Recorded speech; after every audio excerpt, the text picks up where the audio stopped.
Welcome. Happy Wednesday. Good evening, welcome. It's good to have you here. Come sit down, come enjoy, come have a place to sit, make yourselves comfortable. We're delighted you're here. I'd like to welcome you to Valley Beth Shalom College of Jewish Studies, Year 14, second semester. So welcome. It's good to have you all here. For those who are visiting, it's a wonder to have you here. For those who have been here, been coming, it's a delight to see you once again. I hope you had a lovely New Year's and a pleasant Christmas, and I hope you took Clemson and the points. Valley Beth Shalom College of Jewish Studies is proud to offer university-level learning without quizzes, grades, sororities, or football teams, a chance to grow as a Jewish person in literacy and knowledge, and we're delighted you're here. A couple of announcements of things coming up in the community, and we'd love to have you come and join us. Whether or not you're a member of the shul, we're delighted you're here. This coming Friday night is the Rimonim service, our musical Shabbat service. It begins at 6:30. Everyone's invited. If you come a little early, there's a nosh, a musical service. It lasts about an hour and a quarter, and it's very special, very uplifting. Of course, every Shabbos morning we have Torah study at 9 o'clock and Parsha group afterwards, so you're always welcome to join us for that. This coming Shabbat, in addition to the normal prayer services that we'll be offering, our guest will be Rabbi Jonathan Slater, who's one of the teachers and directors of the Institute for Jewish Spirituality, and he'll be leading a special meditation session with Rabbi Farkas and with Cantor Barron at about 10:30. So Rabbi Slater's a wonderful teacher. You'll enjoy spending time with him. In addition to that, the Neshama Minyan, which is our women's minyan, to which men are invited, will be taking place at 9:30.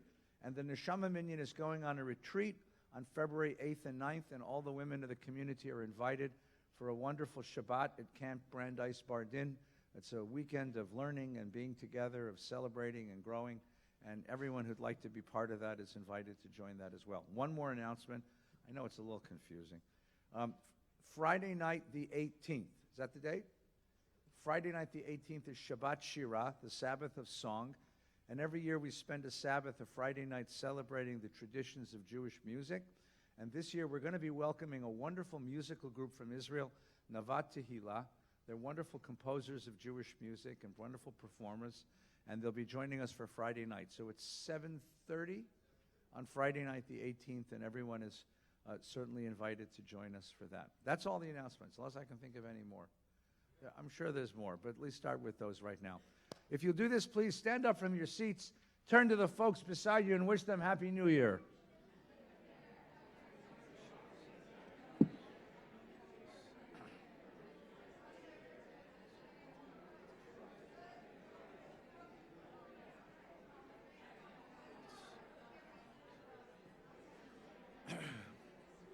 Now, don't sit down. Stand up. You're going to be sitting a long time tonight, so stand up. You need to get the circulation moving through your body. Put your arms around the people next to you. Draw them close.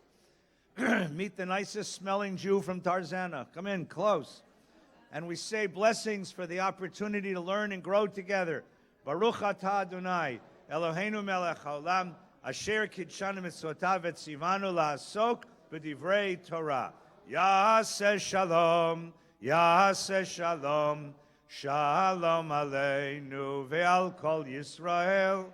Yaseh shalom, Yaseh shalom, shalom aleinu ve'al kol Yisrael. Yaseh shalom, Yaseh shalom, shalom aleinu ve'al kol Yisrael. Yaseh shalom, Yaseh shalom. Shalom aleinu ve'al kol Yisrael. Yaseh shalom, Yaseh shalom. Shalom aleinu ve'al kol Yisrael. Please be seated. There is a very special species of religious life called mysticism. The best definition of mysticism is the quest for a personal experience of the divine, a personal experience of God. If all religion is about coming to know God, this is a sense in which I want to circumvent the normal structures of religion and have my own experience of God. And I don't want a knowledge of God. I don't want someone to tell me about God. I want to stand face to face and know God. I want intimacy with God. And the God that I want to come to know is the God of the whole universe. That's a very brief definition of mysticism. In every religious tradition, there is a section of mysticism. What's remarkable about Jewish mysticism is that we never kicked the mystics out of the tradition. In Christianity, in Islam, in Buddhism, in Hinduism, they're mystics, but they always became renegades because they always went outside the normal structures of the faith, and they circumvented the authorities, and that made the authorities nervous, and so they persecuted the mystics. But in Jewish life, the mystics were the authorities. The greatest lawyer who ever lived in Jewish life was a man named Yosef Karo. He wrote the Shulchan Aruch, which is the great book of Jewish law. At night, an angel would take him on a walk through the heavens. It's a little strange, but the idea that the mystic was the authority, there was room in the community for the mystic experience, and the mystics became part of the mainstream and energized the mainstream. Now, when mystics go on a journey, they sometimes want to share what happened to them. And they come back and they write a book. The problem is, if you go on a mystical journey, the book you come back writing is incredibly obscure. Mystic writing is just incredibly obscure. The greatest mystic book ever written in the Jewish faith is a massive book, which is more or less organized as a commentary on the Torah, and it's called Zohar. Z-O-H-A-R. Comes from the Hebrew word for a shining light. How it was written, when it was written, that's what our scholar is going to tell us. But I can tell you Zohar, because I've spent most of my life studying Jewish texts. And even if you can get through Bible texts, and even if you understand Talmud texts, you open the Zohar and you go, huh? It's really strange. Then you do what I did. You go find a translation. You say, must be my limited language skills. And you find a translation, and that's even stranger. So I was very lucky. I had a teacher when I was living in Jerusalem, wonderful teacher named Arthur Green, who's been our guest many times. And he said, there's a young fellow named Danny Matt who's translating the Zohar. And before anything got published, here's the first volume, by the way, right? Before it got published, Art gave us a few pages of this translation. And oh my God, it's not that it became clear, because it's not clear, but it became understandable. What you have here is a blueprint to the universe and a way of understanding what it means to live with God. This is an incredibly obscure, incredibly difficult, incredibly complex text. But this scholar, Professor Daniel Matt, who teaches at the Graduate Theological Union in Berkeley, spent 18 years working on a translation, and a couple years ago he finished it. It is really, really a work of a lifetime. And more than a work of a lifetime, it's a work for the generations, because for the very first time, this very difficult but profoundly interesting book of Jewish mystical experience is now accessible to all of us. And what's even better is that the guy who did the translation is accessible to all of us. So when I called him and said, how'd you like to come to VBS and teach us a little bit? He said, I'd love to. It is a privilege to welcome the world's leading expert on the Zohar and the creator of this remarkable piece of literature, this translation of the Zohar, Professor Daniel Matt. You've got to talk right into this mic or they'll scream at you, okay? Okay, great. Got it? Yofi. Cool. Thank you very much. I don't think I have to say anything more. You really explained all of Kabbalah and all of mysticism. So we can all go out to a movie now. Now, I'd like to speak a little bit, and really what I want to do tonight is to study some passages from the Zohar and from Kabbalah with you, and then we can discuss this material. Kabbalah. Why would anyone spend time exploring an ancient philosophy over 700 years old that developed in medieval Spain? Why would anybody read the Zohar, the major book of the Kabbalah, a book that was written in Aramaic, a language spoken even then in the 13th century by hardly anybody in the world? Why would anybody read a book that's intentionally cryptic and perplexing? Why? because the Zohar challenges our understanding of God and of human existence, daring us to transform ourselves.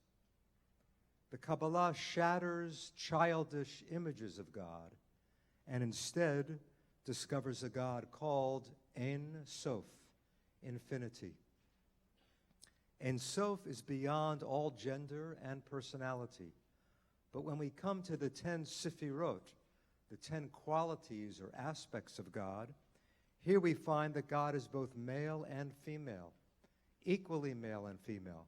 Perhaps for the first time in all of Jewish tradition, the masculine Holy One, blessed be He, and the feminine Shekhinah. You can tell that Shekhinah is feminine because the first 3 letters of her name are what? S-H-E. This is the she of God. This is how English even helps you more than the Hebrew sometimes. The task of Israel, according to Kabbalah, is actually to unite the masculine and feminine halves of God. God needs us to become whole, to become one. How do we unite God? By acting ethically, by acting virtuously. Thereby we stimulate the union of this masculine and feminine couple. But what about Kabbalah itself? How did it develop within Judaism? Let's start with the word Kabbalah. The Hebrew root, kabel, means to receive. So you could translate Kabbalah as that which has been received, or tradition. On the one hand, this is very ancient, teachings that were passed down from master to disciple over hundreds or thousands of years. But on the other hand, receiving is something that we can do right now. If we're open, if we're receptive, then we can find wisdom in a very new and surprising way. And it's that combination of new and ancient that makes the Kabbalah so intriguing. In fact, the Zohar, the masterpiece of the Kabbalah, actually calls its teachings in Aramaic, milin chadatin atikin, new ancient words. That's how the Zohar describes its teachings, as new ancient words. And we'll see some ways in which that becomes true. Now, if we start with a definition that Rabbi Feinstein offered us, mysticism as direct, personal experience of God, it's a very good, simple definition of mysticism. If that's what mysticism is, then we really have mysticism long before the Kabbalah. Think of Moses at the burning bush, the story that we read just a week or two ago in the Torah. Moses encounters God at the bush. Moses asks, what is God's name? And what does God say? Eheyeh asher eheyeh. I am who I am. I will be who I will be. It's as if God is refusing to pin himself down. And that's central to all understanding of mysticism.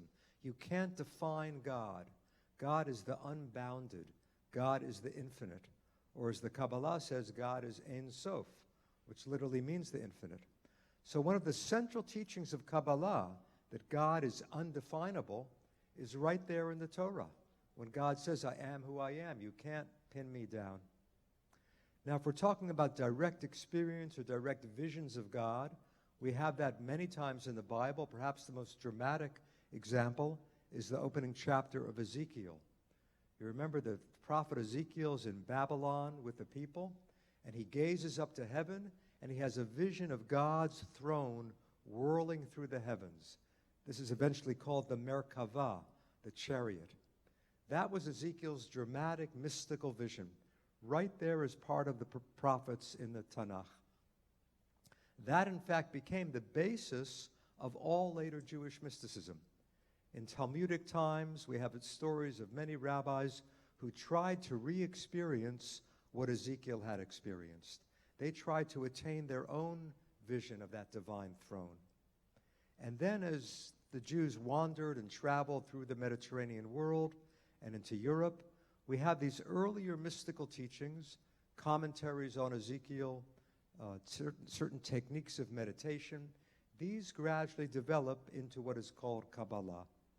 We're talking here now about the 12th and 13th centuries, and it was really in Provence, in that beautiful southern region of France, That's where we first find circles of Jewish mystics who call themselves Mekubalim, Kabbalists. They develop techniques of meditation, and they begin to develop this diagram of the 10 Sefirot, the 10 qualities of God. We're not going to talk about this in any detail. That would take us until tomorrow morning. But I just want to point out one or two examples of the radical innovation that we have in the Kabbalah. And by the way, let me just distinguish between Kabbalah and Zohar. There's no book called the Kabbalah. Kabbalah is the name for the overall philosophy of Jewish mysticism. The Zohar is the major text of the Kabbalah, the masterpiece of the Kabbalah. As Rabbi Feinstein said, it's a commentary on the Torah, a mystical commentary on the 5 books of Moses. So you might ask, where is Ein Sof? Where is the infinite in this diagram? Now, you can't draw the infinite. You can't picture the infinite. You might say the infinite is the white space all around here, and then extending off in all directions infinitely. Ultimately, God cannot be pictured. Ultimately, God cannot be defined. But the Kabbalists say we want to have some way to reach this infinite divinity, and they describe these 10 qualities of God. They're often pictured in a kind of human form. Think of this as an androgynous body, masculine and feminine. We have Keter at the top, the crown on the head. We have the divine mind or the divine brain, the next 2 Sefirot, Chokhmah, wisdom, and Bina, understanding. Chokhmah on the right. In each case, the Hebrew word is translated in small capital letters right next to it, either to the right or to the left. Okay, so Keter means crown, the crown on the head. Chokhmah is wisdom, and Bina, understanding. According to Kabbalah, Chokhmah is the father, and Bina is the mother. Bina is the divine mother, and she gives birth to all of the 7 lower Sefirot. They are seen as her children. Now, this sounds very strange in a Jewish context. How can we talk about multiple aspects of God? It seems like there's a tenfold divinity here. In fact, one critic said, this is worse than the Trinity. They turned him into 3, and you're turning him into 10. But the Kabbalists insisted these are 10 aspects of the one God. They're really 10 qualities of the one true divinity. So Chokhmah and Bina are the divine father and mother. Bina gives birth to the 7 lower Sefirot. Let's just talk about the middle triad for a moment. Chesed, meaning love, on the right. Gevurah, meaning power, on the left. And Tiferet, meaning beauty, in the center, I think better understood as harmony. Tiferet harmonizes love and power. Another name for power, that Sefirah on the left, is actually Pachad, fear. Now think in your own life, let's leave God aside for the moment. Think in your own life of love and fear. These are really easy opposites to relate to. Think of someone that you love, and then think of someone that you fear. Now sometimes it turns out it's the same person. I think people who have been married to someone else, when you fall in love with someone, you're in love with that person, but you're also somewhat terrified of another human being to whom you could become so close, with whom you could become so intimate, right? From whom nothing can be hidden. If you really open yourself up to another human being, it's a wonderful, delicious feeling, and it's somehow terrifying as well. In fact, one spiritual teacher said that the art of living is to balance the wonder of being alive with the terror of being alive. And that you could say is what is meant by chesed, love, and pachad, fear, or gevurah, power, on the left.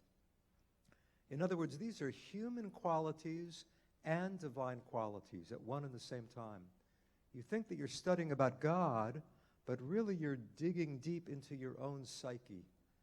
That's really the most dramatic and the most radical statement that the mystics make. To know God seems like a very bold undertaking, but it's even harder to know yourself. Right? That's what Socrates said, know yourself. That's the ultimate goal. Kabbalah says you really know yourself by discovering aspects of God. because ultimately you're not separate from God. That's what Kabbalah teaches. God isn't someone up there. God is a living, vibrating presence within ourselves. And if we stop enough to meditate, if we stop enough to slow down our mental gymnastics, we can feel a certain presence within ourselves, and that is the divine presence, according to Kabbalah. So even though it seems that we're studying something very obscure and very cryptic, the reason it's difficult is that it's so difficult to really dig into yourself and to scratch the surface and to penetrate that barrier and all the illusions that we create about ourselves. So here, this love and fear is divine love and fear, and it's our own psychological love and fear. If we learn how to balance the two, we end up at that central quality of Tiferet, beauty. But according to Kabbalah, Tiferet is the masculine, and the last of the 10 Sefirot, Malchut, I'll refer to her more often as Shekhinah. Okay, her other name, as you see there in the bottom of the chart, Malchut means kingdom, but her more popular name in Kabbalah is Shekhinah, the presence of God, the immanence of God. The goal of the system is to unite Tiferet and Malchut, to unite the masculine divine king, the divine father, with Shekhinah, the divine feminine. Their union assures blessing to the world. If that divine couple is united, the world is blessed. If that divine couple is divided, the world lacks blessing. What determines whether that couple is united or not? How we act. And that perhaps is another radical teaching of the Kabbalah, that God needs us. The term in Hebrew is tzorech gavoah, the need on high. God actually needs us. Okay, what you always hear in religion is that we need God. We're so weak, we're so puny, we're so mortal. We need some savior, we need some redeemer. Kabbalah says, yes, that's true, but the other side of the coin is that God needs us. There can't be a divine union. In other words, God cannot really become real in the world unless we act ethically. If we act to bring about what's called tikkun olam, right? If we act to redeem the world, to improve the world politically, ethically, if we act to improve the world, we unite these two halves of God. You might say that every good deed, every mitzvah, is an aphrodisiac for the divine romance. We stimulate the divine union. That's the mythical way that the Kabbalah is saying that God can't do it without us. Let's look at a few passages. If you turn the page, you'll see 3 teachings. These are from a little book I wrote called The Essential Kabbalah. It's translations of teachings from Kabbalah. All of these 3 are from one teacher whose name is Moses Cordovero. He's named Cordovero because his family came from Cordoba in Spain. His family was one of the thousands, tens of thousands of Jews exiled from Spain in 1492. And Cordovero lived a few decades later, after his family had already left Spain. Cordovero spent some time in the Mediterranean world, wandering and living different places. And finally, he emigrated to Palestine, and he journeyed to Tzfat, that beautiful mountaintop city. How many of you have been to Safed? Most people here have been there. Okay, that's that beautiful city that it's impossible to spell. Right? It has 5 different spellings. But Safed or Tzfat is that beautiful Galilean town that became a center of Kabbalah after the Spanish exiles. Really, a group of them congregated there. A group of Kabbalists lived there. The most famous one was Isaac Luria. And Luria and Cordovero were very close colleagues. This is about 300 years after the Zohar. The Zohar was written in Spain in the 13th century. 300 years later, the Zohar became, you could say, a code of life for that circle of Kabbalists in Tzfat. They tried to live out the Zohar. In fact, they moved to Tzfat because the hero of the Zohar, Rabbi Shimon Bar Yochai, is buried very close to Tzfat in Meron. So Cordovero wrote many, many teachings, and we're going to look at a few of them here. This is his description of Ein Sof, of the infinite. The infinite can't be described, but this is his attempt to tell us something about the infinite. Really, it's a critique of theology. Okay, the series that you've been so lucky to participate in all year so far, Who is God, or what are the different views of God? Cordovero is actually willing to criticize the traditional view of God.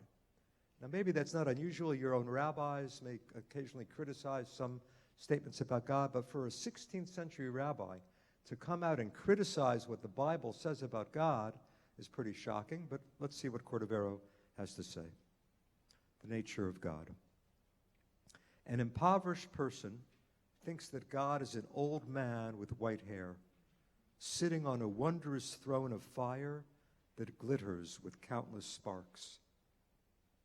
Now, when he says impoverished, he doesn't mean financially impoverished. He means mentally or spiritually impoverished. If you're impoverished in your mind, in your spirit, you think that God is sitting up there on a throne. As the Bible states, and he's quoting here from the book of Daniel, the Ancient of Days sits, the hair on his head like clean fleece, his throne flames of fire. That's actually a mystical vision of the prophet Daniel in the Bible. The Ancient of Days is his way to describe God. He has a vision of God sitting on a throne. Cordovero quotes that verse saying, no, that's not what God is. Imagining this in similar fantasies, the fool corporealizes God. What does that mean, corporealize? To turn God into a corpus, into a body. If you believe in that type of God, you're making God physical. And God isn't physical, right, as Maimonides teaches us. And Cordovero, even though he was a Kabbalist, was also a very fervent follower of Maimonides. That kind of person, he says, if you believe that, you fall into one of the traps that destroy faith. Your awe of God is limited by your imagination. Now that sounds strange. You might say this isn't a good description of God, but why does it destroy faith? It gives you faith. If you believe God is seated on a throne in heaven, that doesn't destroy your faith, that gives you faith. Why does he say it destroys faith? I think what he means is if you start to question that view of God, let's say you outgrow that childish view of God, maybe you're left with nothing else. If you give up that view of God, you could be left with atheism. So in that sense, it could destroy faith. So what does Cordovero suggest instead? But if you are enlightened, you know God's oneness. You know that the divine is devoid of bodily categories. These can never be applied to God. Then you wonder, astonished, who am I? Don't ask a theological question. Let's begin with a psychological question. Don't ask who is God, ask something simpler. Who am I? And when you come down to it, I'm really pretty puny. I am a mustard seed. Why does he say mustard seed? Because that's the smallest seed he can imagine. I'm really a tiny seed in the middle of the sphere of the moon. What does that mean, the sphere of the moon? That doesn't mean the moon. That means the circle the moon makes orbiting the earth. That huge circle, I'm a tiny, tiny seed in that huge expanse. But that itself, that huge circle that the moon makes circling the earth, that's a mustard seed within the next sphere. So it is with that sphere and all it contains in relation to the next sphere. So it is with all the spheres, one inside the other. And all of them are a mustard seed within the further expanses. And all of these are a mustard seed within further expanses. Your awe is invigorated. The love in your soul expands. Okay, let's translate this into more contemporary language. He's talking about a medieval picture of the universe where they believe there were concentric spheres. Okay, there are various planets that circle the Earth, right? This is before Copernicus, right before Copernicus. In fact, Copernicus is already alive when Cordovero is writing this. And Copernicus, of course, taught us that we're not the center of the universe, but almost all people believed that the Earth was the center. And the view going back to Aristotle and still dominant in the Middle Ages was that you had the Earth and then planets circling the Earth, in these concentric spheres, one bigger than the other. So let's translate that into contemporary language. I'm tiny compared to the planet. But really, Earth is pretty small when you picture the whole solar system. But the solar system is tiny compared to what? To the galaxy. Right? The solar system is actually circling the middle of the Milky Way galaxy. The middle of the Milky Way galaxy is a black hole. Right? Astronomers have just concluded that in the last 5 or 10 years, that almost every center of every galaxy is likely a black hole. There's a black hole in the middle of the Milky Way galaxy, and all of everything else in the galaxy is circling around that central black hole. How long does it take for our solar system to circle around that center of the galaxy? About 240 million years. That's you could say that's one galactic year. So who are we? And the Milky Way galaxy is what? One of maybe 100 billion galaxies. So who are we in this vast expanse? That doesn't necessarily give you a very uplifting feeling. It just makes you feel lost in space. So why does Cordovero say your awe is invigorated? The love in your soul expands? Because he believes that we are part of that infinity. Each of us, we're not separate from Ein Sof, right? If infinity is really infinite, it's not something out there. We're part of infinity. You might say that each of us is one fraction of infinity. Now, if you ask a mathematician, how big is a fraction of infinity? A fraction of infinity is infinite. It's hard to wrap your mind around. It's hard for me to wrap my mind around, but that's true because, look, if a fraction of infinity weren't infinite, then we could figure out how big infinity is. But we can't. Even a fraction of infinity is infinite. Even each of us, being one tiny fraction of infinity, we somehow share in the infinite nature of the universe. Each of us is one spark of the divine, you might say. And that's what the soul is, according to Kabbalah. Every soul is a spark of the divine that has taken on a physical form. We are each one embodiment of the divine energy, you might say. In fact, you could say that's the Kabbalistic critique of Christianity. Right? Christianity says Jesus is the incarnation of God. Kabbalah says every human being is an incarnation of God. Because every spark of the divine takes on a bodily form. Each of us becomes a different person, but we share some underlying divine quality, being that spark. And that's what's invigorating. That's how we can feel an expanded awareness.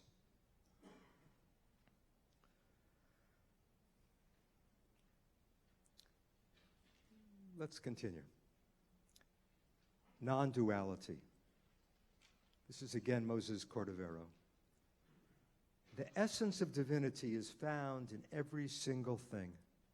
Nothing but it exists. Okay, it here refers to God. This is beyond gender. This is beyond God as he or she. This is God just as pure energy, you might say.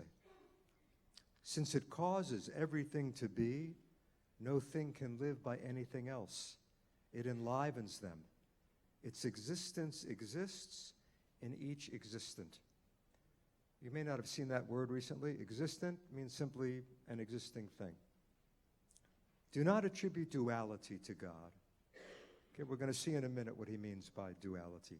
Let God be solely God. If you suppose that Ein Sof, okay, here's that term actually spelled out, Ein Sof. Ein means there is not. Sof means end. There is no end. Okay, infinite, like the English. Infinite, not finite. Same, Ein Sof. If you suppose that Ein Sof emanates means simply to pour out its energy. If you say that Ein Sof emanates until a certain point, and that from that point on is outside of Ein Sof, you have dualized, God forbid. Realize rather that Ein Sof exists in each existent. Do not say this is a stone and not God, God forbid. Rather, all existence is God, and the stone is a thing pervaded by divinity. This sounds a little strange for a rabbi to say. Don't say this is a stone and not God. What are we going to read in the Torah in 2 weeks? In 2.5 weeks? Don't bow down to any molten image. Don't bow down to a stone. Now, Cordovero would never dream of bowing down to a stone, but he refuses to exclude God from the stone. Somehow God animates all of existence. This is really the Kabbalistic chidush. This is the Kabbalistic innovation in theology. God isn't up there. God is within everything, animating everything. You might almost say this is how think of how a physicist would describe the relation between matter and energy. What is matter? Matter, according to physics, is actually frozen energy. It's energy that is slowed down enough that it can temporarily take on a certain structure, a certain atomic and molecular structure. That energy turns into matter, right? What Einstein taught us, that energy is matter in a certain form. Ultimately, energy and matter are equivalent. So here, the Kabbalist is saying divine energy turns into the material world. Divine energy animates everything that exists. So don't exclude God from the stone. So what does he mean by duality? Usually in a religious text, duality means there's one God and another God. But that's not what he means. For him, duality is if you say there's God and anything else. If you say there's God in the world, that's a heretical statement. God becomes the world. The divine energy turns into each of us and into all material existence. It's not that God is up there separate. If you say that God is separate from the world, you're making a theological mistake, according to Kabbalah. Okay, one more passage from Cordovero. Before anything emanated, before anything emerged from Ein Sof, there was only Ein Sof. Ein Sof was all that existed. Similarly, after it brought into being that which exists, there is nothing but it. That's strange. He's saying before the world existed, there was only Ein Sof. And now that the world exists, what's the situation? There's still only Ein Sof. But Ein Sof has turned into all of the myriad forms. That energy has taken shape in each material object. But don't think that there's an ultimate distinction between God and the world. You cannot find anything that exists apart from God, apart from it. There is nothing that is not pervaded by the power of divinity. If there were, Ein Sof would be limited, subject to duality, God forbid. Rather, God is everything that exists, though everything that exists is not God. That's a Jewish koan. Okay, we'll come back to that in a moment. It's a paradoxical statement, and it's meant to really stump the human mind. We'll come back to it in a moment. It is present in everything, and everything comes into being from it. Nothing is devoid of its divinity. Everything is within it. It is within everything and outside of everything. There is nothing but it. You really feel there the limitation of language. He's trying to say something, but the second he says something, he has to almost unsay it, because words don't really do justice to what he's trying to convey. So let's focus for a minute on that central paradoxical line. God is everything that exists, though everything that exists is not God. Maybe what he means is God becomes all things, but don't fall into the trap of worshiping any one thing as God. Don't idolize one person. Don't idolize one idea. Don't idolize one image of God. There's really a kind of mental idolatry that we can commit. Okay, there's physical idolatry, bowing down to idols. Not many people in the Western world do that these days. But we still bow down to our intellectual, our theological idols. We worship a certain image of God that really isn't adequate or accurate. So Cordovero and the mystics are trying to explode our inadequate theological images. And maybe that's what he means. Everything that exists, even all that exists altogether, that doesn't do justice to the infinite. There's still something beyond. There's still an aspect of God that can't be captured.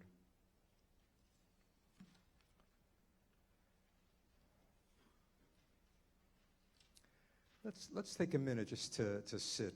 A lot of words, a lot of ideas, and we're just going to look at a few more. But I want us to treat ourselves to a minute of silence. If you feel comfortable, just close your eyes and meditate for a moment.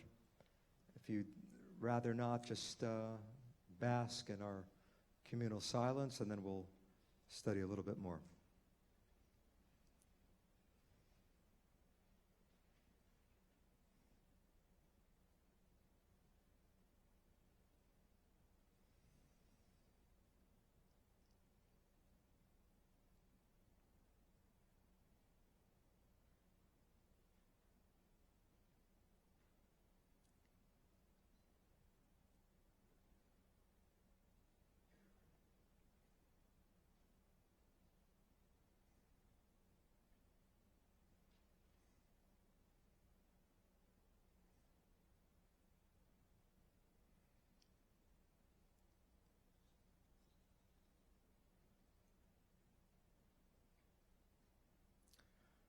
Okay, let's open our eyes and gaze at the next passage.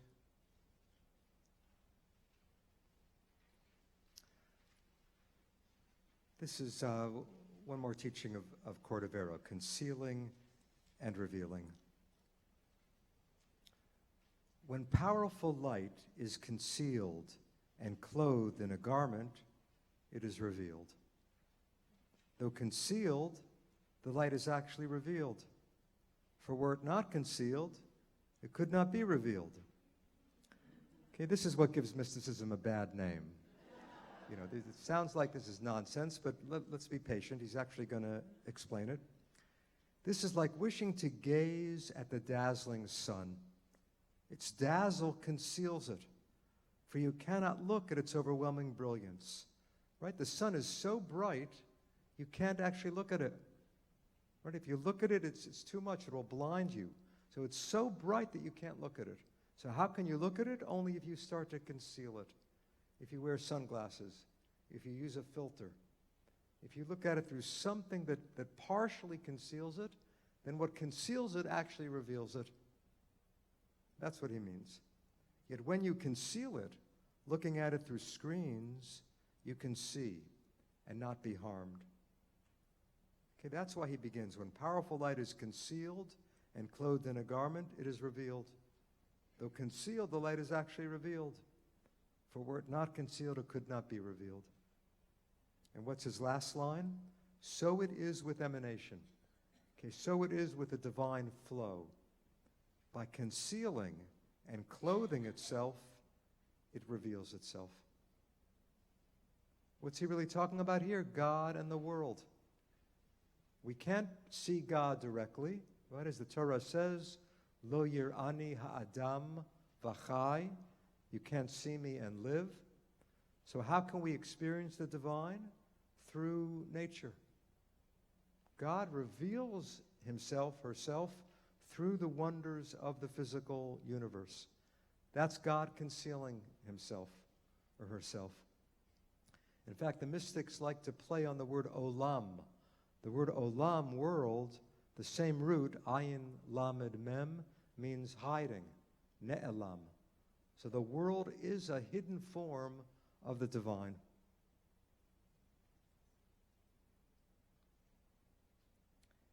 The last passage before we come to the Zohar, we're not going to read the bottom of the page, the journey of the soul. You can look at that on your own, but these middle lines are from another Kabbalist in the 16th century, a man named Shimon Lavi, L-A-V-I, lived in North Africa. He actually was also on his way to Palestine. He was another one of the exiles of Spain, and he was making his way across North Africa, but he stopped in Tripoli and stayed in an island off Libya, Jerba, and there the Jewish community asked him to stay and become their rabbi. So he never made it to the land of Israel. He spent the rest of his life in that community, and he wrote a beautiful commentary on the Zohar from which these lines are taken. With the appearance of the light, the universe expanded. It really sounds like the Big Bang.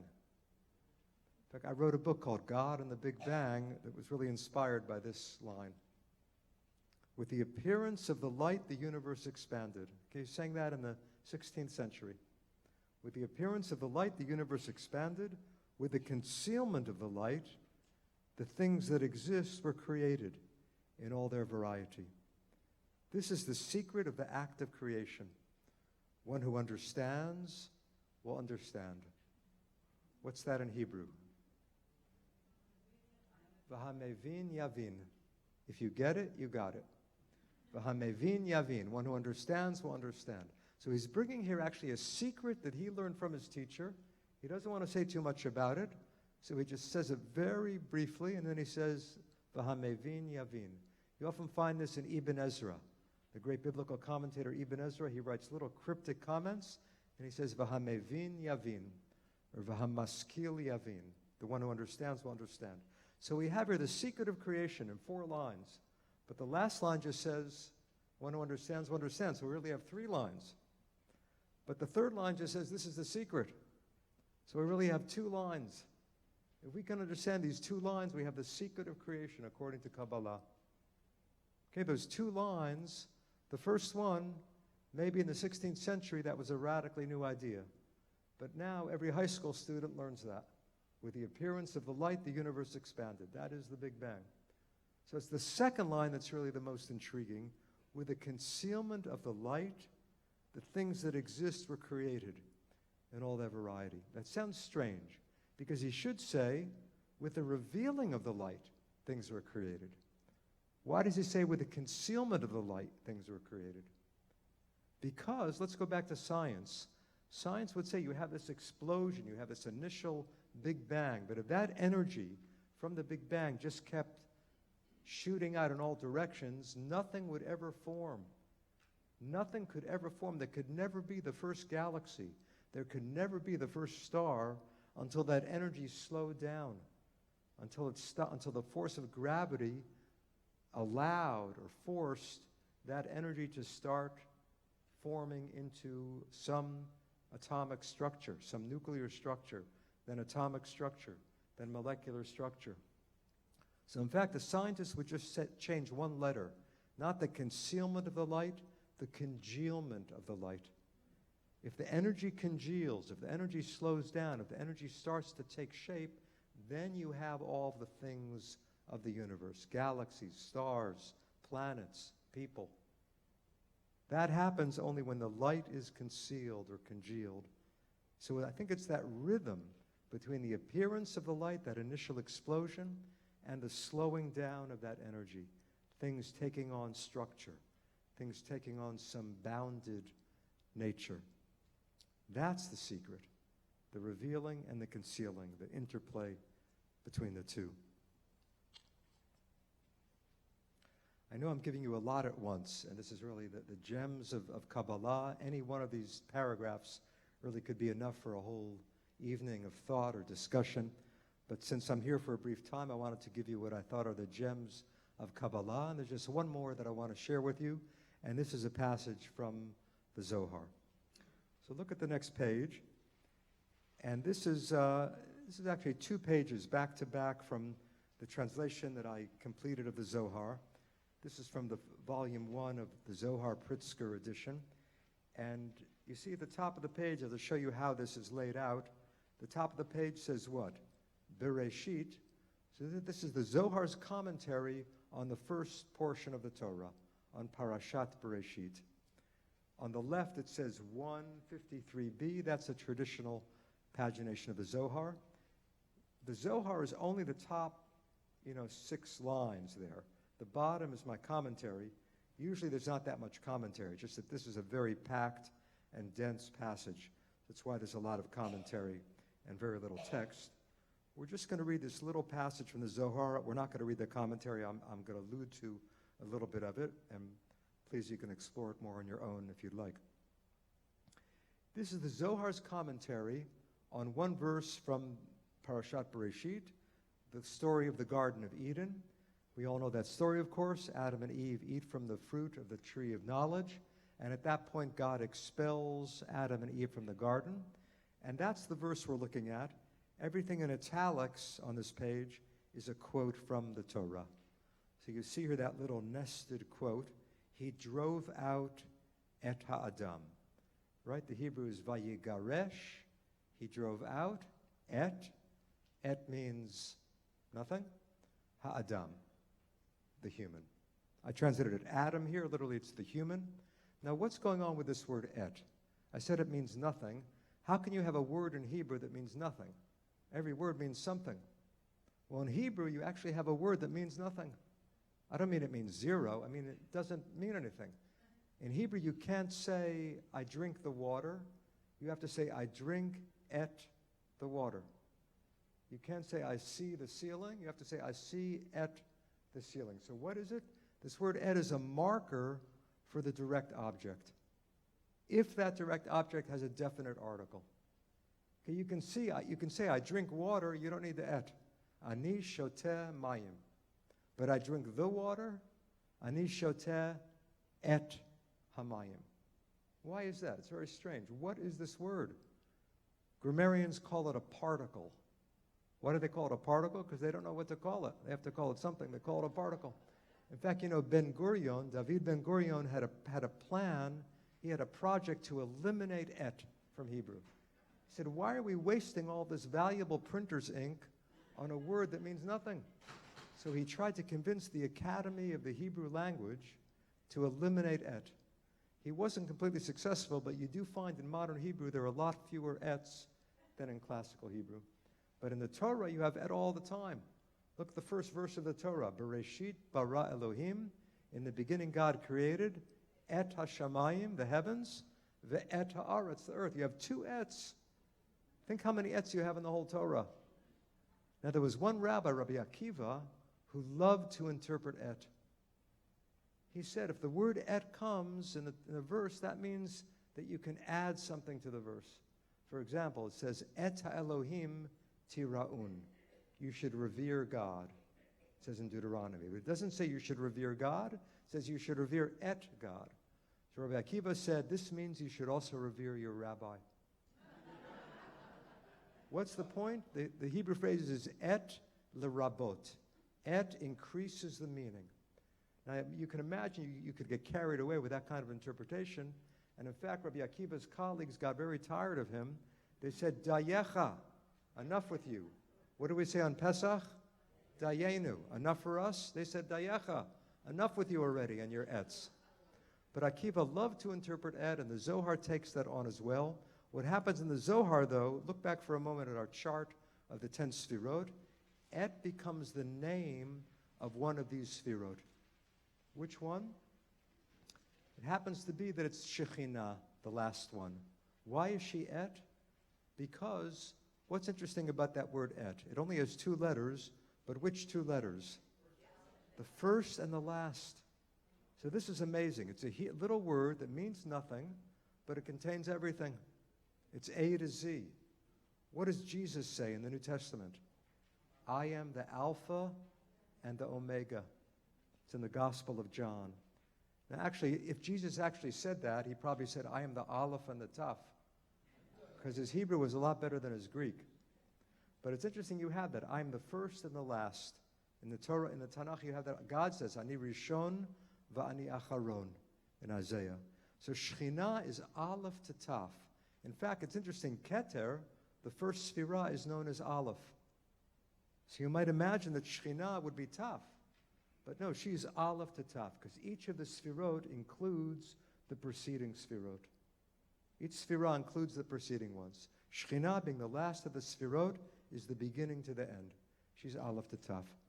So we have to know that for this passage we're going to look at, that Shekhinah is known as et.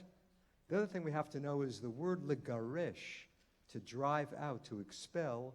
In Hebrew, that can also mean to divorce. And in fact, there's already a midrash that says, when the Torah says that God geresh, that God expelled Adam, that really means God divorced Adam. It's as if God and Adam were married. they were so intimate that they were like a married couple, but when Adam didn't fulfill the first commandment, vayigaresh, God divorced Adam. Okay, well, I think we have all the building blocks we need to see what the Zohar says. Let's see what the Zohar does say. Vayigaresh et Adam. He drove out et Ha'adam. Rabbi Elazar said, we do not know who divorced whom. If the Blessed Holy One divorced Adam, or what's the alternative? Adam divorced God. The Zohar is not going to say something so shocking. What does the Zohar say? Or not. You see here the beauty of the Zohar. The Zohar makes the reader come up with a radical, almost heretical alternative. The Zohar doesn't say, did God divorce Adam or did Adam divorce God? The Zohar says, did God divorce Adam or not? Very innocent. But your mind can't help but think, wait a minute, what's the alternative? Adam divorced God? But the word is transposed. By that he means the whole verse is turned on its head. He drove out et, precisely. In other words, don't read the verse, he drove out et ha'adam. Put the period after et. He drove out et. Now who is et? Shekhinah. The Zohar doesn't say that here. 50 pages later, the Zohar might explain et is a code name for Shekhinah. Right? The Zohar is written in that intentionally cryptic way. But he's saying he drove out et. He drove out Shekhinah. Who drove out et? Then we read the following word in the Torah, Adam. You see what he's doing? It's not he drove out et ha'adam. It's he drove out et. And who drove out et? Ha'adam. So now all of a sudden the biblical verse is teaching that Adam divorced Shekhinah. You might say Adam threw God out of the garden. It's not that God threw Adam out of the garden. Adam threw God out of the garden. Adam actually drove out et. You can turn the page. Adam actually drove out et. Consequently, it is written, Yud-Heh-Vav Elohim expelled him from the Garden of Eden. That's actually in the preceding verse. Okay, the Zohar is not denying that God expelled Adam, but he's saying, why did he expel him? Because Adam drove out et, as we have explained. I love that, as we have explained. First of all, he didn't explain it. Second of all, he only said it 2 lines earlier, but now all of a sudden it's a tradition. This is instant tradition. Okay, the Zohar loves to create traditions and to pretend that they're very old, whereas really he's radically innovating the tradition. So this sounds intriguing. This sounds perplexing. What does this mean that Adam divorced Shekhinah? You could say, looking back at our chart, Adam should have united Tiferet, the masculine, with Shekhinah, the feminine. Instead of uniting the divine couple, he split Shekhinah off from the others. That's considered a cardinal sin in Kabbalah, to split one quality of God from the others. Maybe that's what it means. He split Shekhinah off, worshiping her alone or separating her from the oneness. Or maybe it means something, again, psychological. Maybe it means Adam and Eve became aware that they were separate selves. And that seems to be the point of Genesis, right? At first they're naked, but they have no self-consciousness. Right? They're not self-conscious about being naked. Then they eat from the fruit, and they realize that they're naked. They want to clothe themselves. So Adam and Eve become aware of being ego. They become aware of their separate self. And maybe that's what it means. Adam split himself off from the oneness. At first, he was just part of a mystical oneness. He was part of nature. He didn't have a sense of being separate. And then he became separate. He split himself off from that original oneness. Think of a baby. I think all of us, most people here have had a baby or have been around babies. Certainly all of us, each of us was a baby. You know, psychologists say that until sometime in the second or third year, every baby doesn't yet have a sense of being separate. You might say every baby is a mystic. Every baby feels that it's one with the universe, right? The baby doesn't know there's mother and me. At a certain point, the baby is aware there's me and mother. Okay, it's all downhill from there.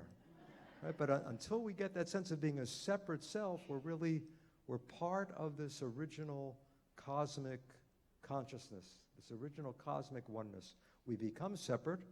We can't survive in the world unless we have a healthy sense of being separate, right? You don't want to become one with that truck coming down the road. You want to be separate and preserve your unique individuality.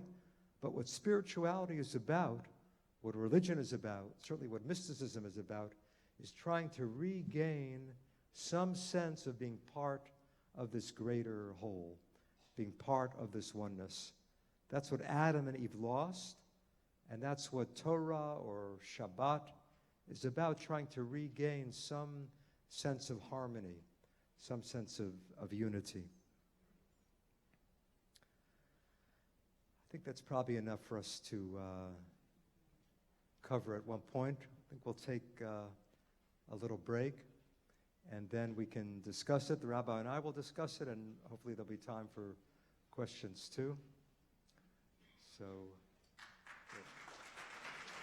thank you. So you have a chance now to have some mystical coffee and cookies. The gematria for coffee is 185, which happens to be the same gematria as brownies and cookies, so help yourself. Have a snack. Use the restroom. The professor's books are on sale. Alana has a table with all of Professor Matt's books if you'd like to take one home. They're all available, but which one would be the best one to start with? The Essential Kabbalah? The Essential Kabbalah is a very, it's the book that the Cordovero text comes from. Very, very readable, accessible Jewish mystical text. So everybody take a few minutes, come on back, and we're going to continue our conversation with Professor Daniel Matt. Wonderful, excellent, spectacular. Good, they're really good.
I told you, this is a...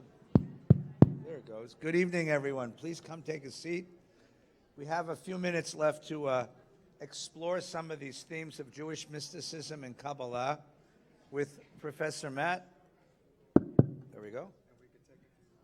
Yeah, we'll take a few questions from the... Your questions and my questions and their questions. So please take a seat. Thank you so much. Please come and take a seat.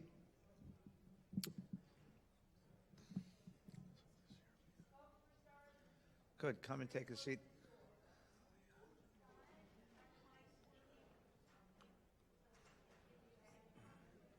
Here's yours.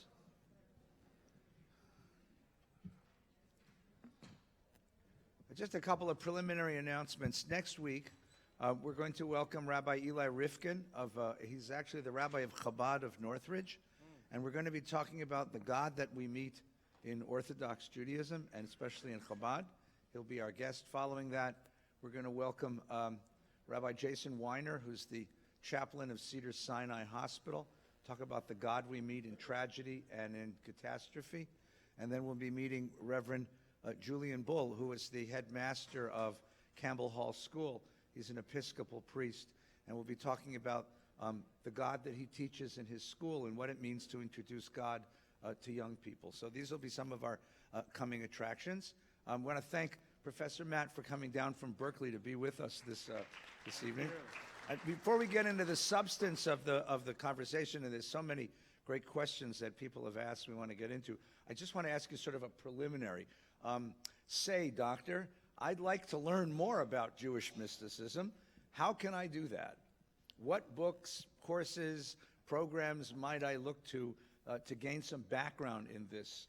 You know, there's a lot of people running around claiming to teach Kabbalah. Madonna found some people. Where do I go to learn a more historically grounded, as you've done, so the historical texts of Jewish mysticism and Kabbalah? I'm glad you asked. I mean, some of my books are here, and that book, The Essential Kabbalah, I think is a good place to start. I'm actually beginning an online course in Zohar. It happens to be starting next week. Now, actually, the time, I think, conflicts for just a few weeks with the Wednesday nights here, but people can sign up for it and not attend the sessions live, but actually view all the video recordings. If you're interested, I have a few handouts I can give people, but the simplest way is just to go to my Facebook page, Daniel Matt, M-A-T-T, and the top post there describes the course. We're going to have 6 sessions, and then we're almost certainly going to continue after that. So if for some reason you're going to be here the next 6 or 8 weeks still to go here. Yeah, forever. But after March, you can. I'm going to move from Wednesday night to Tuesday night. I don't want to conflict with Wednesday night. Well, thank you. So there is an online course in Zohar I'm starting next week, and you can go to my Facebook page. For texts, I think, if you're bold, if you want to dive into the Pritzker edition of the Zohar, the rabbi showed volume 1, and I composed nine volumes, each as thick as that one. Those 9 volumes cover the Zohar's commentary on the Torah. Then there are 3 additional volumes that Zohar and other parts on the book of Ruth, on the book of Song of Songs. That's very challenging, but that's what we're going to begin to do in the online course. I would say you could start with the Essential Kabbalah. Anything by Gershom Scholem. He's a demanding and challenging author. He really created the field of Jewish mysticism as an academic study. He really, you could say, he brought the Kabbalah to the West. You know, it said of Martin Buber that he brought Hasidism. Buber said, I brought Hasidism to the West against its will. Scholem really, I think, brought Kabbalah to the West. You know, there would never be this phenomenon of Madonna or the Kabbalah Center. None of that would have happened, I think, without Scholem's spade work, his hard decades and decades of working and teaching. He taught at the Hebrew University in Jerusalem. He was born in Berlin, but spent his entire academic career in Jerusalem at the Hebrew University. And he really made it possible for us to even have this evening. Without his work, it still would be a very hidden realm. So that's a few suggestions. Good. So let's talk about the Zohar for just a moment. Yeah. This massive compendium of Jewish mystical insight, Jewish mystical wisdom, right? I remember from my young years study, it was written in Spain, right? And the principal author was a fellow named Moses de Leon. So first of all, tell us about him. Tell us about this book. And really what I'd like to know is, if mysticism is the private search for an experience of God, why do you write a book? What motivates the writing of a book like the Zohar? Tell us about the background of the Zohar. Yeah, I mean, the Zohar is really, I think, one of the most astounding books in Judaism, perhaps in all of world religious literature, because picture this. The author, Moses de Leon, never came out and admitted he was the author. You know, most authors are very proud of what they've written, right? The rabbi was very kind, and at his urging of mine, he ordered my books here, and it's wonderful that people have the books, and I'm happy that people buy them and want me to sign them. Right, and you've written books, and I'm sure you enjoy talking about them. Authors love to show their book, to share it. It's not only a selfish feeling, it's a feeling of, celebrating what you've done and sharing what you've learned. Every author feels that. Here, this person wrote the greatest book of all of Jewish spirituality, one of the great treasures of world religious literature, and he never admitted that he wrote the book. Why? Why didn't he come out and say, I'm the author, look what I've done? Rather than admitting authorship, what did he do? He attributed it to an ancient figure who lived a millennium earlier, Rabbi Shimon, the son of Yochai, Shimon bar Yochai, a great student of Rabbi Akiva. So the Zohar is attributed to somebody who lived in the 2nd century, but really it was written 1,100 years later in the 13th century. And if you ask any Kabbalist, or if you ask the Chabad rabbi who's going to be here a week from tonight, who wrote the Zohar, they'll say Rabbi Shimon from the 2nd century. They'll deny that it was written in the 13th century. So why did he do this? Why did he attribute the book to an ancient author? Any ideas? So that it would be accepted. This gave it great authority, right? If Moses de Leon had come out and said, I have an idea, God is a woman, might not have gone over so well. But now he's saying our ancient Rabbi Shimon is teaching us about the romance of Shekhinah and the Holy One, blessed be He. So he was able to transform Judaism. I think that was really his goal. He tried to transform Judaism. The only way he could do that was by inventing an ancient tradition. Now this sounds strange, it sounds bizarre, it sounds almost heretical, but it's actually very, very common in religious literature. If you look at the Torah itself, okay, I won't shock you by saying it, I'm sure you've taught this as well. The book of Deuteronomy, the 5th book, the last book of the Torah, presents itself as what? The last teachings of Moshe Rabbeinu, of Moses. But all biblical scholars, all academic biblical scholars, certainly non-Orthodox biblical scholars, are agreed that it was written 500 years at least after Moses. So there you have right in the Torah itself something very similar to the Zohar. Somebody presenting a new teaching as being ancient in order that it would be accepted, in order to transform the tradition. It's really how tradition grows and keeps itself alive. So the Zohar is doing that. Moses de Leon, we don't know much about him. I wish we knew a lot more. We know that he grew up studying Maimonides. Now that sounds strange. I'm sure you've had a session here about the God of Jewish philosophy, of rationalism. People often contrast Maimonides and the Zohar. Maimonides has his view of God, in which God is the intellect, and the mystics have a very different view of God. And it's true that there are clear differences. On the other hand, the Kabbalists are very indebted to Maimonides. For example, that idea of Ein Sof, God is infinite. Maimonides doesn't call God Ein Sof, but he would be totally comfortable with that part of Kabbalah. He would turn over in his grave to see the Sefirot. In fact, I can hear him turning right now to see that there's a sexual union within God, that there's a masculine and feminine, and they unite, and we help that union. That, to Maimonides, would be ridiculous and pagan and heretical. But the ultimate reality of God being Ein Sof, Maimonides would be very comfortable with. So you have this strange thing of Moses de Leon studying Maimonides when he was young, and then moving, you could say, beyond Maimonides. Now, there's an amazing fact that I want to share with you. What was Maimonides' greatest book of philosophy?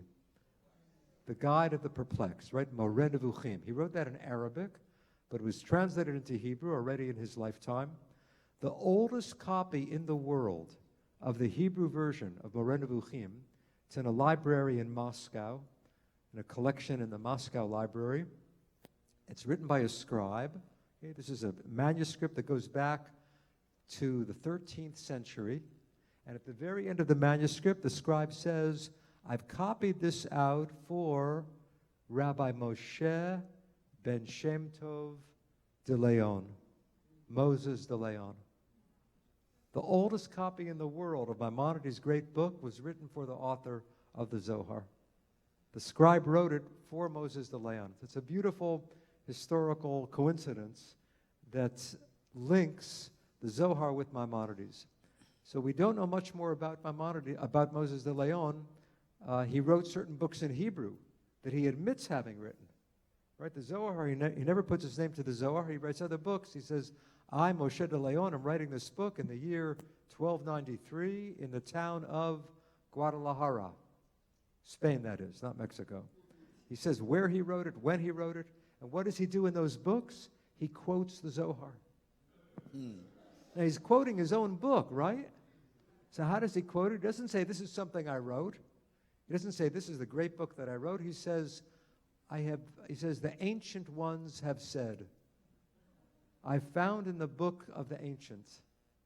So he's trying to promote the Zohar as ancient writing in his own Hebrew writings. So did he write it, or was he recording in the Zohar lessons that he'd learned from his teachers and from the circle of his mystic friends? It's probably both. There certainly is a circle of Kabbalists. There's a circle, what the Israeli scholars call Chug HaZohar, the circle of the Zohar. So he probably met with other Kabbalists, and maybe the Zohar is the record of their discussions. Mm-hmm. So he pretends to be Rabbi Shimon, right, and another of his colleague pretends to be Rabbi Yehuda, Rabbi Elazar, Rabbi Yossi. But I think it's based on their discussions, but he's composing it. He's a great creative, poetic spirit, and he's certainly inspired by his colleagues and maybe recording what they've discovered together, but he creates the narrative framework, a lot of stories in the Zohar. The Zohar is two things at once. It's a mystical commentary on the Torah, and it's an experiment in fiction. Rabbi Yehuda, Rabbi Yossi were walking on the road. They met a donkey driver. The donkey driver seems to be a total idiot. But it turns out this donkey driver knows more than the rabbis. Or they meet a little child, and the child makes fun of the rabbis. And the child, it turns out, knows more than the rabbis. So there's kind of a critique of the Spanish rabbinate at the time that's going on here too. There's a narrative structure and a commentary on the Torah both at once. So one of the focus of our conversation in this class has been on theologies, on ideas about God. And I want to take on what you just mentioned. Yeah. So in the Torah, let's start with the simplest thing. Adonai Echad, monotheism, is the watchword of Jewish faith. Right. And yet here you have an idea of God who is corporate. You have a God who's split up into these 10 warring factions, right? The Torah, very specifically, unlike other world mythologies, doesn't give God a wife. It removes all sexuality from spirituality, and yet here we have this very elaborate passion, this very elaborate story of passion, the longing of the lost princess for her prince, the longing of the bride for her groom, the sexual union. By the way, in case you want to stay up late at night, there's some really racy parts to the Zohar. Now, they meant it as a metaphor, right?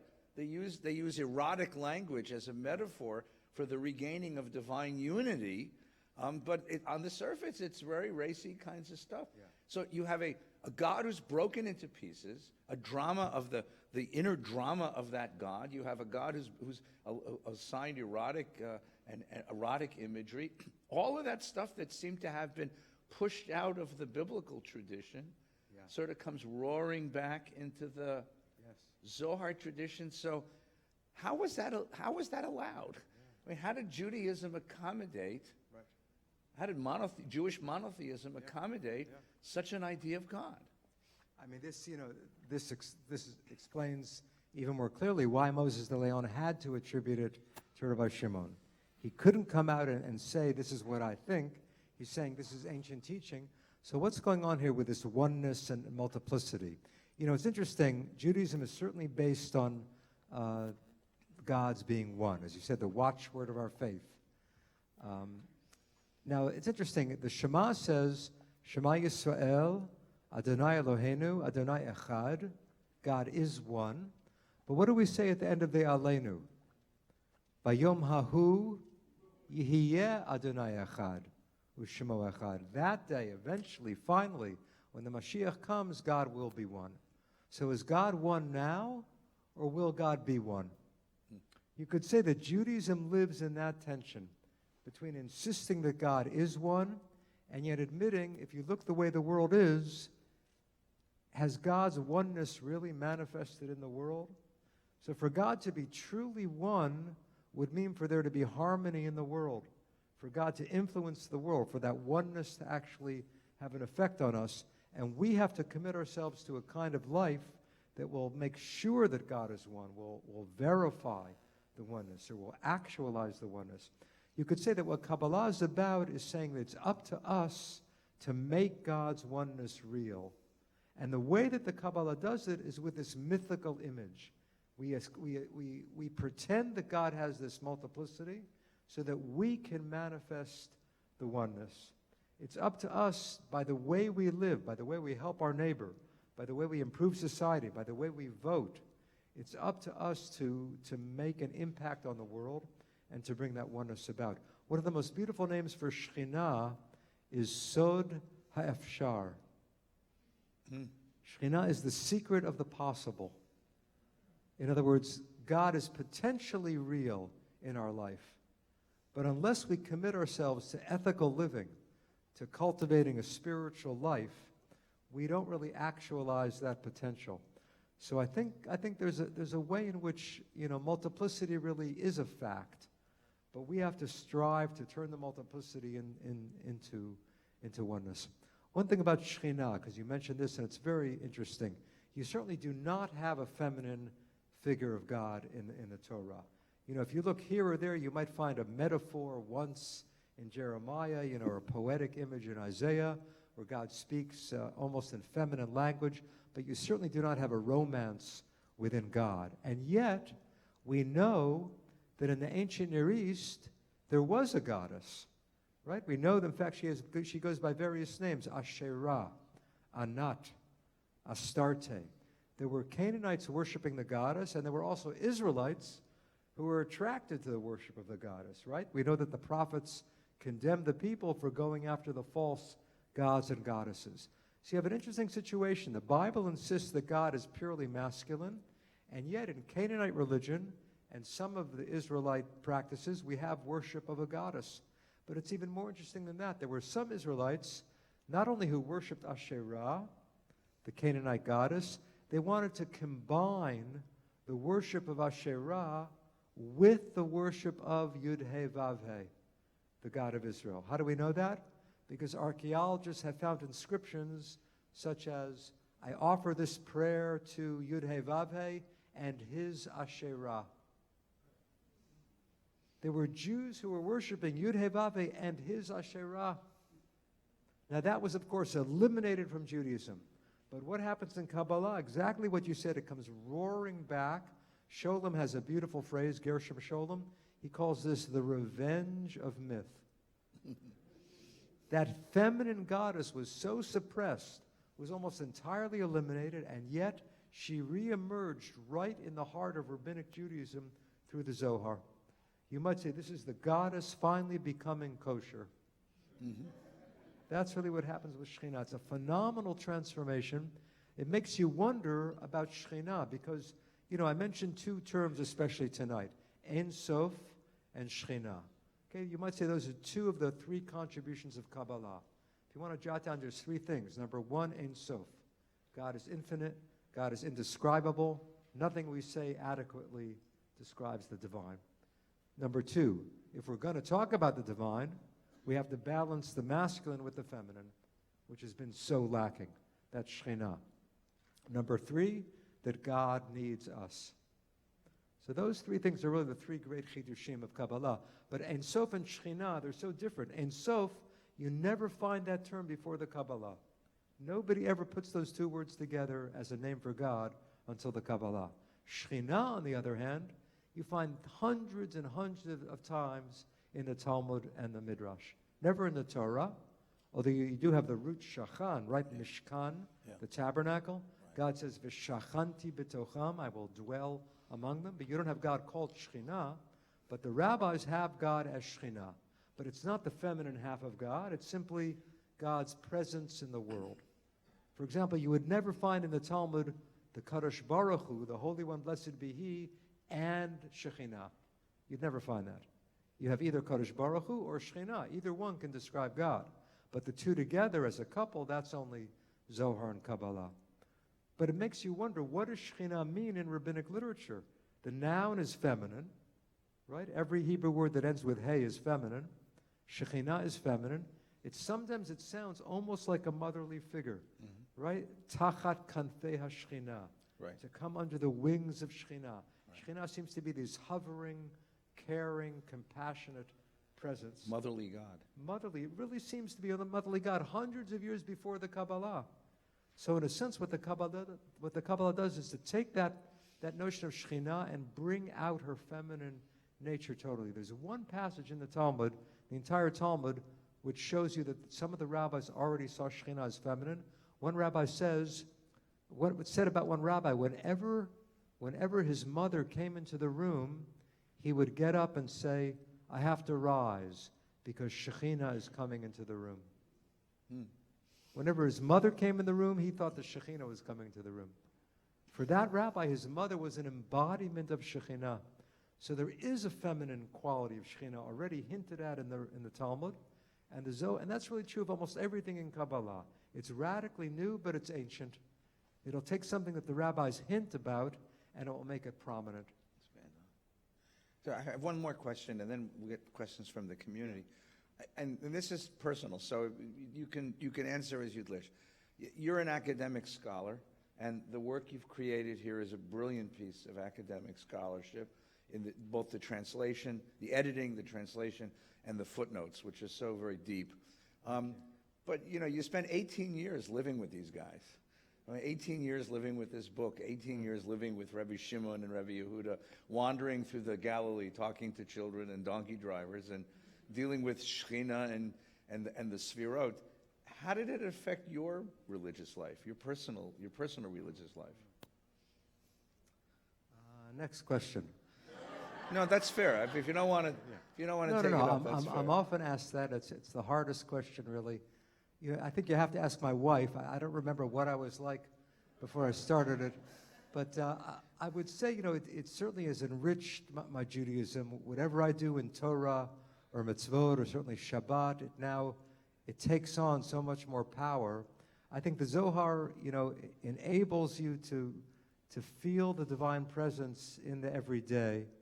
And I try to just, pause during the day and get a sense of the power, the beauty, the wonder, the wonder of being alive, to see God as not someone up there, but something that's actually pulsating all around us.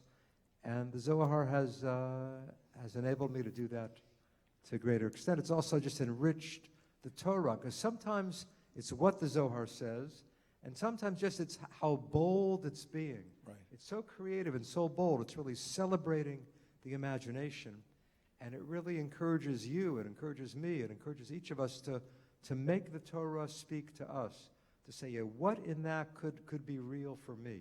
I know that it meant this back in the year 1200 BCE. I know that the rabbi said it meant this in the year 200 CE, but what does it mean to me today? And the Zohar is saying that and encouraging us to say that. So I get inspired by that. Very nice. We have a few minutes for some questions. The way we do it here, for those who are new, we're delighted you're here. But Louise is the microphone person, and she'll bring you the microphone. And here's our tradition: a question is a single sentence interrogatory, which begins with the words what, why, when, where, and how. Okay, because we want to let Professor Matt have the maximum time to speak about his area of scholarship and expertise. Howard, please. Well, first, I just want to thank you for that wonderful rendition of the Zohar in Kabbalism. Thank you.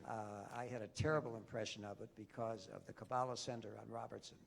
And I had an experience of going to some classes there, and they use it as a way, as a cult, and how to make you believe like they want you to believe, or your life will be no good.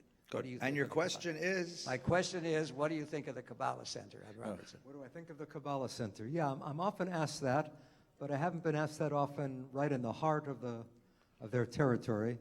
Yeah, to me, it's a mixed bag. I think there are positive and negative elements about the Kabbalah Center. What's positive is that they've made a lot of Jews and non-Jews aware that there is such a thing as Kabbalah. I think one of the valuable things about them is that what happens is that people hear about it, they go to their rabbi, they say, what is this? And the rabbi says, well, you know, in rabbinical school I was taught about everything except that. I studied Bible, I studied Talmud, I studied Jewish philosophy, I studied Rashi and Ramban and Ibn Ezra, but we never studied Kabbalah. So in a sense, it embarrasses rabbis, and it makes them look more deeply into Kabbalah. So that, I think, is positive. The negative is, I think, really in two areas. One is that, you know, becoming such a monetary and financial thing, you know, if you buy this set of Zohar, your operation will go well next week in the hospital. Or, you know, if you contribute this percentage of your income to the Kabbalah Center, then you'll have clear sailing. You know, that kind of milking people, I think, is certainly negative. The other thing that's negative is they know the scholarship. They know that the Zohar was really written in the 13th century, but it looks better, it looks more attractive if you say this is ancient wisdom. So they promote the idea that the Zohar does go back to Rabbi Shimon, or maybe further to Abraham, or maybe further to Adam. This is the original teaching. Now, in a sense, I agree with that. Why do I say I agree with that? I agree that this is eternal wisdom. There's something eternal about mysticism. Someone was speaking with me during the break about Rumi, the great Sufi mystic Rumi. And Rumi is an exact contemporary of the Zohar, 13th century in Turkey.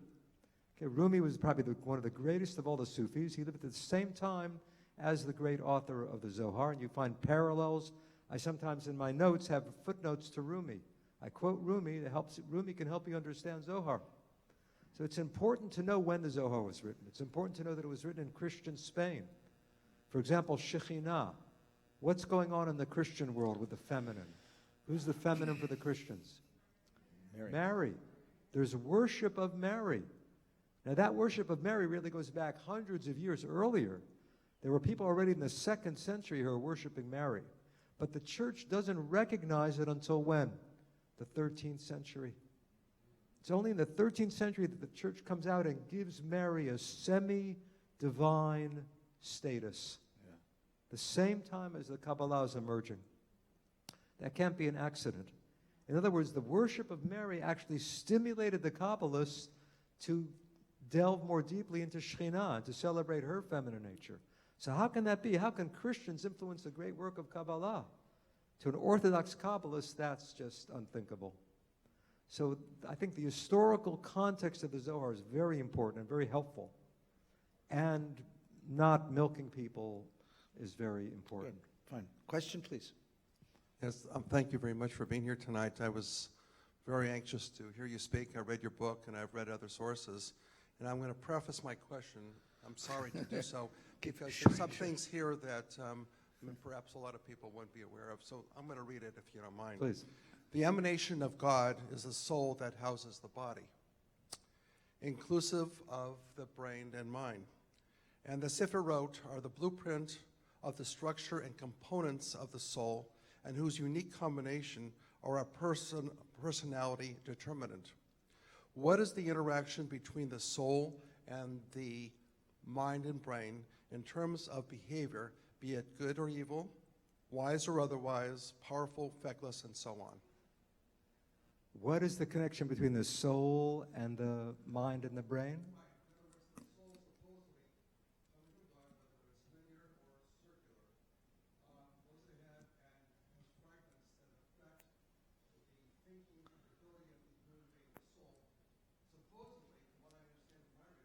Maybe just summarize that briefly into the microphone. Yeah. Okay, so what Why I don't understand is the soul emanating from God Yeah. enters the human being, Right. and because it fragments, the Sephirot break up into various segments in terms of affecting the personality of the person. How is that going to affect the way somebody acts on their behavior Yeah. based upon the interaction of the soul and the body and the independence of the brain and mind in terms of action from the soul that is sent from God? Yeah, I would say, the connection between the soul and the mind and the brain, if you take, for example, Maimonides, for Maimonides, the soul is really the intellect. For him, the greatest thing about the human being is the intellect. He says, what does it mean that we're created in the image of God? That we have a mind. Our mind is what makes us similar to God. What the Kabbalah says is that the body is also similar to God. Now that actually sounds strange because God doesn't have a body. But if you look at Genesis, what does Genesis say? We'll create the human being in our image. So there must be something about our physical nature that's also holy. Maimonides buys into this Greek dualism so much that he, wants to reject the physical, even though, of course, he was a doctor and he valued the physical. But theologically, for Maimonides, the spirit is what matters and the physical is really denigrated. The Kabbalah is trying to find a harmony, a balance between the two. The soul, you could say, takes on a physical form. The way the soul progresses in life is through action. How do you know if a person is holy? You know a person is holy by how he acts, by how she acts. So physical action is a spiritual expression. The Zohar is trying to overcome that dualism, I would say, between mind and spirit, and between spirit and body. Okay. Just one more thing on that. If you ask Plato, if you compare Plato and the Kabbalah, Plato said the body is a prison for the soul. The body is a prison for the soul. What does Kabbalah say? The body is a palace for the soul. There's something beautiful about the body, but there's something even more powerful about the soul. Don't reject the body, but work so that your soul actually expresses itself through the body. Thank you. How does the Zohar or Kabbalah deal with the concept of Messiah? How does it deal with The concept of the Messiah. Mashiach. the Mashiach. Mashiach? It's interesting. The Kabbalah transforms some of the central teachings of Judaism. You take the rabbinic term Olam Haba, right? Olam Haba means what? The world to come.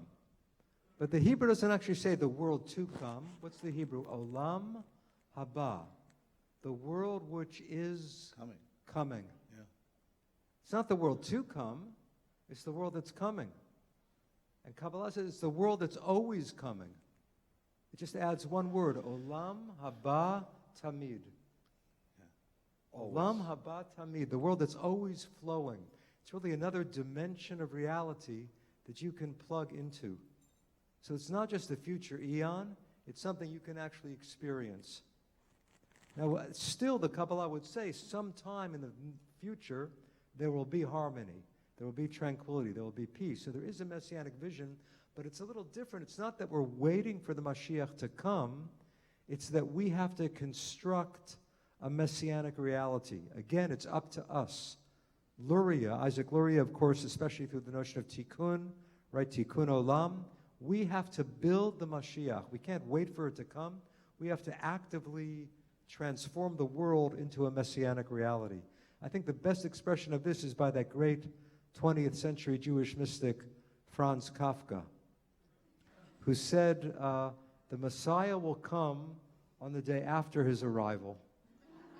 He'll come when he's no longer necessary. So it's still promoting the Mashiach, but it's saying we have to make the Mashiach unnecessary. We have to build the Mashiach, then maybe there'll be this icing on the cake we call Mashiach, but we are empowered to construct it. Good. Microphone, yes, please. Hi. Hi, thank you so much for this amazing evening. I was provoked by your commentary on et, or the particle, and my question begins with the word could. I hope that's acceptable. Could it be that if you consider et in a Kabbalistic way, using gematria, that Aleph could be 1 and Tet could be 9, then therefore it would mean 10, so that you would actually refer to the 10 Sefirot. Yeah, I mean, the Hebrew word et is not Aleph Tet, but Aleph Taf. Right, so Aleph and Tet would give you 10. Aleph and Taf 401. gives you a quite larger number, 401. 401. So figure out the gematria of 401. But it does, yeah, what It's you the raise... same gematria as Blintz. Yeah, what, You know, what you I'm kidding. raise... That was a joke. What you raise is very important. This idea of gematria, you know, it's interesting. There's not that much gematria in the Zohar. Some Kabbalists really go, you know, strongly into gematria. Probably the person who goes into it most deeply is Abu Lafia. Abraham Abu Lafia, he just spoke in gematrias, and everything to him was number and letter. But, you know, saying that the world is based on number, you know, it sounds very weird and wacky and strange. But if you ask, you know, I mean, all of us, anybody, how many people here have an iPhone? Okay, how many of us are indebted to the digital world, right? And everything in modern technology is about numbers. To say the world is constructed out of number makes perfect sense to anybody who's technologically savvy. So did God create the world through letters, or did God create the world through numbers? So the earliest book of Jewish mysticism, Sefer Yetzirah, the book of formation, or the book of creation, says God created the world with the 22 letters of the alphabet and the numbers 1 to 10. That's early Jewish mysticism, that numbers are the building blocks of the universe. Who does that go back to? Pythagoras. Right? We all learned that Pythagorean formula, but that was just one little bit of what Pythagoras taught. Pythagoras taught the world is based on number. Some Jews fell so in love with that concept that they wrote a book called Sefer Yetzirah saying God created the world through numbers. So gematria is kind of the attempt to show that numbers are essential to the world. You have to be very careful with gematria, because you can prove anything. Okay, I use gematria to remember hotel room numbers or addresses. I think of a word that in Hebrew is that number. But you know, some gematria are really convincing and are beautiful. I'll give you one. What's the gematria of the word echad? 13. 1. 13. Okay, 13 is a very lucky number in Judaism. It's the gematria of the word echad. Aleph is 1, chet is 8, dalet is 4, 1 and 8 is 9, 4 and 4 is 13. What's the gematria of ahava? Love. 1, 5, and 2, and 5, 13. So oneness and love are the same. Poetically, experientially, and numerically. The word for one is 13, the word for love is 13. What happens if you add them together? 26. What's 26? Yud Hey Vav. The holiest name for God. Yeah. Yud Hey Vav Hey is 26. So God is oneness and love.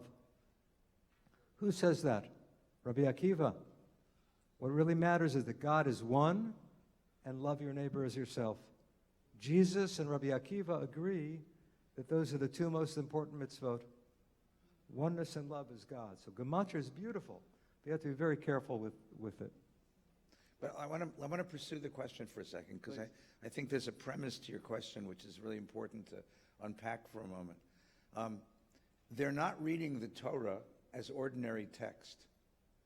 Right. If you're reading the Torah as ordinary text, et is the marker for direct object. Nothing more. What your question implies is they're reading the Torah as a code. And that every quirk of the code is loaded with meaning. Right. Even something as innocuous as et becomes this entire lesson about man, you know, exiling God from the universe. It's a remarkable interpretive principle of how you read sacred text. So what is Kabbalah? What is the Zohar's theory of the Torah?